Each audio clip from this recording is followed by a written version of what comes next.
Magnitude 30 and direction eastward. बेटे याद रखना, अगर मैं यहाँ पर कार्टेशियन कोऑर्डिनेट सिस्टम बनाऊँ तो कार्टेशियन कोऑर्डिनेट सिस्टम में अपने को पता होना चाहिए कि ईस्ट की डायरेक्शन में अपन जो वेक्टर लेते हैं वो आई लेते हैं, और वेस्ट की डायरेक्शन में माइनस आई लेते हैं, और इस डायरेक्शन में जे लेते हैं, और इस डायरेक्शन में माइनस जे लेते हैं।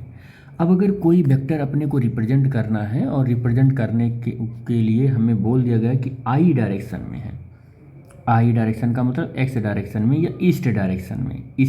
में, तो अपने पास कोई एक वेक्टर है जिसका मैग्नीट्यूड 30 है, तो मैं कहूँगा कि ये 30 आई होगा।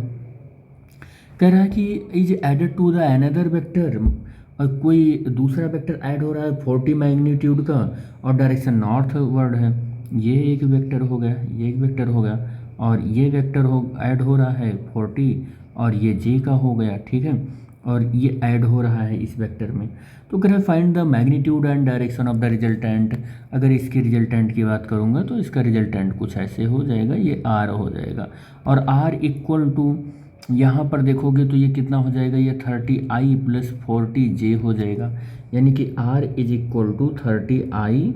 और प्लस 40 जे, ये वेक्टर अपने को मिल गया। अब इसका कह रहा है कि मैग्नीट्यूड कैलकुलेट करो,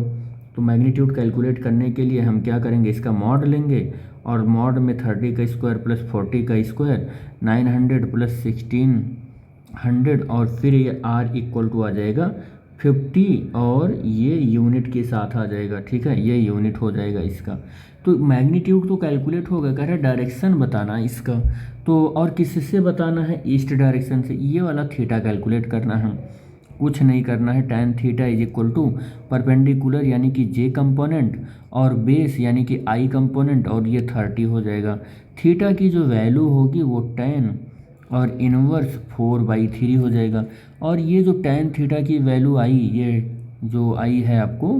tan इनवर्स थीटा की वैल्यू जो आई है tan इनवर्स 4/3, ये बेटे होता है, ये होता है tan इनवर्स 1.33, और अगर मैं इसकी वैल्यू कैलकुलेट करूं तो ये 53.13 डिग्री की वैल्यू है। तो यहाँ पर ईस्ट से ये डायरेक्शन भी आ गया। इस क्वेश्चन का सॉल्यूशन यही है।